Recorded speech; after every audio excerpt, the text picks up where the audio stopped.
Good afternoon, everyone. Hope you're well. We'll take a show of hands for questions, please, and we'll set an embargo partway through for 10:30 p.m. this evening.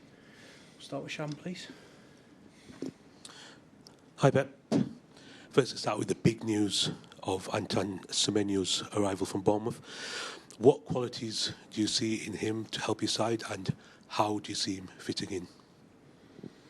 Everybody knows the qualities, right? So I play extraordinary in Bournemouth in the last years. Can play in both sides, right, left. He used the both legs unbelievably, and in striker as well can play for his pace, and he knows the Premier League. So many clubs want him, and he decided to join us. So all I can say, thanks to him. Really pleased for the next years. Yeah, how long have you looked at him for, and is it particularly pleasing he chose yourselves over other clubs that were interested in him? A few years. A long time we follow him, and at the end, for the situation we have up front in the wingers, like we have 3 specific players, like Oscar, Savio and Jeremy, so we need to reinforce for the next years, and that's why the club make the gesture, the effort to take him and have a perfect age, 25, 26 years old, so the best years to come, and like they have done the club to try to bring players, young players, to make his career or his best years here. Could he go straight in for tomorrow's game against Exeter? Yeah. Will be selected. I don't know if we're going to start or not, but will be selected for sure. Yeah, we don't have too many players, I would say. And one in so far in January. Are you trying to do more business this month, maybe? Sorry. One player in so far. Are you trying to do more business this month? I don't know.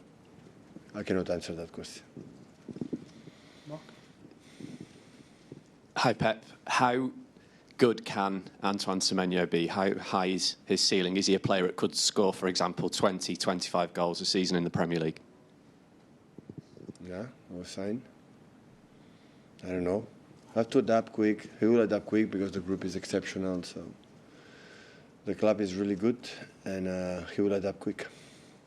Can I also ask you about the academy? Because you said on Tuesday to us that sometimes you regret not giving more academy players opportunities. But if you look at this sort of generation with the likes of Nico O'Reilly, James Trafford, Charlie Gray, who's played this season, how special is this generation of academy players coming through at Manchester City? Yeah, Enrico Lewis in the past. Of course, I think since I arrived here, always they have a good type of players, for the academy. Some of them stay with us, some of them they are shining in the Premier League. So, yeah, I'm really pleased. The academy for Man City always work really good. All Europe take an eye on us. You came through the academy, obviously, at Barcelona. What do you remember of that, and what kind of advice do you give them if they're going to play, say, for example, in a game like tomorrow? Never disappointed. Academy players never disappoint you. Look, Max, last game, the composer against difficult situation for many reasons, how good he played during 90 minutes, just one training session. Academy players know the smell of the club, the vibe, or it's easier. It happened in Barcelona in my period as well. So every time the best is when it's surrounded for the senior players, with the no start 11, I would say, but important everybody knows. And you add one player, it's not a problem. Problem is when you come in with 3, 4, or 5 academy players all together, that is a little bit more difficult, but never disappoint you. It depends on them, of course. Not all of them can play. Not all of them are ready. But when they are in the right mindset and the skills always are there, so never disappoint you. Hi, Pep. You just said you never know when a player is ready to play for the first team, but obviously Max played really well, didn't he, in the week? I mean, what conversations have you had with him since that performance? Nothing. I didn't speak with him after the game. Before the game, as we talk about them, be yourself. What is the reason why, which attributes you have? What is the reason why you are playing today? Just do it. No, I don't ask you anything you cannot do. Just be courage to do what you are. No more. Has he shown you that he now is ready to play more first-team football for you between now and the end of the season? With the situation we have, yeah, definitely. And on Antoine coming in again. What are the challenges for a player moving between clubs in the middle of a season? Because it's not like you have a pre-season to work with him, for him to understand how you play tactically. What are the biggest challenges facing Antoine? The challenges be the same as I said before to Max. You are a winger, make the actions as a winger. So I thought with Andoni Iraola improve a lot in Bournemouth. And understand he doesn't come here for 1 game, 2 games, 3 games. He come for many years. So have all the time in the world. I know he's an exceptional guy for the info that we have. The team will embrace him because this specific group of players and club always make the people when arrive so comfortable, and he will adapt quick. Hi Pep.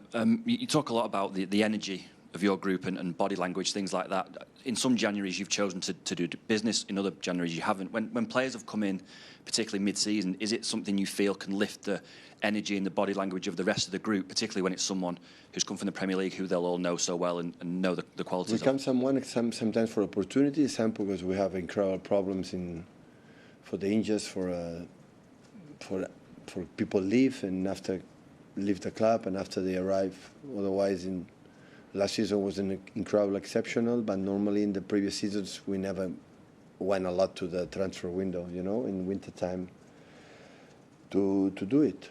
This is the reasons. So a team, a squad is always alive. It's not. Sometimes you arrive here in August and said, okay, you have the squad for the next 4, 5, 6 years because it's young. It's not true. It's alive completely. In 3 months, change a lot, and the end of the season change a lot. But the players are in satisfaction. The agents cannot be happy, or the players are happy, or opportunities in the transfers for many reasons. So that's why you always have to be alert and the team changing.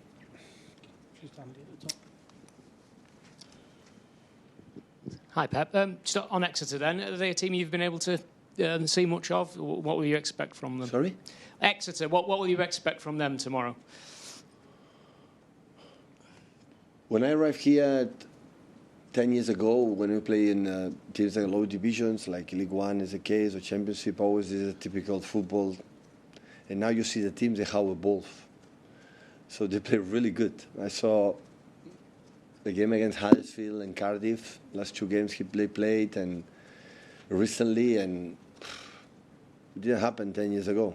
So huge respect, and always I believe when the best way to respect this time of competition, the FA Cup, but obviously we have respect just seeing what happened in the last years in this competition.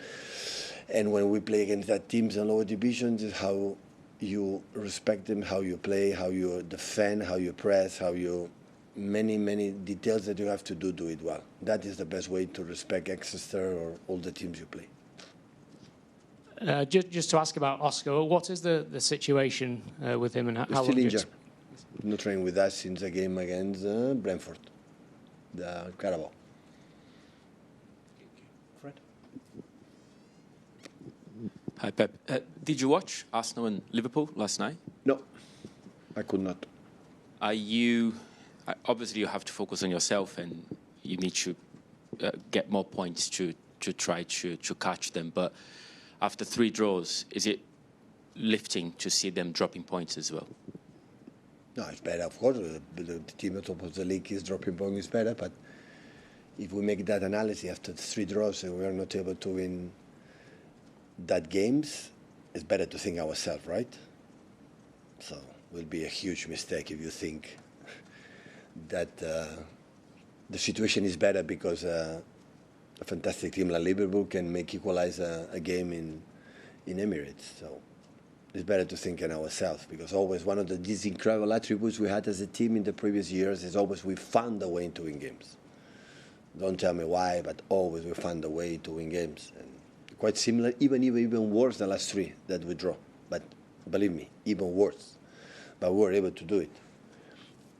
But this is what I said, this time of question of the process. So that in our game in Nottingham Forest that we won was miles away worse than the game in Sunderland, than the way in Chelsea, and the way against Brighton. In terms of play, in terms of chances, in terms of many things. but we didn't find a way. And I said, no, it's unfair. Of course, it's fair. When you draw a game, it's fair. When you lose a game, it's fair, because you have to do better. And only we can do is mirror ourselves. And I'm not watching Arsenal Liverpool to think I am relieved or something like that. Of course, it's better to be at 6 points than 8 points. Everybody knows it, but the reality is the reality.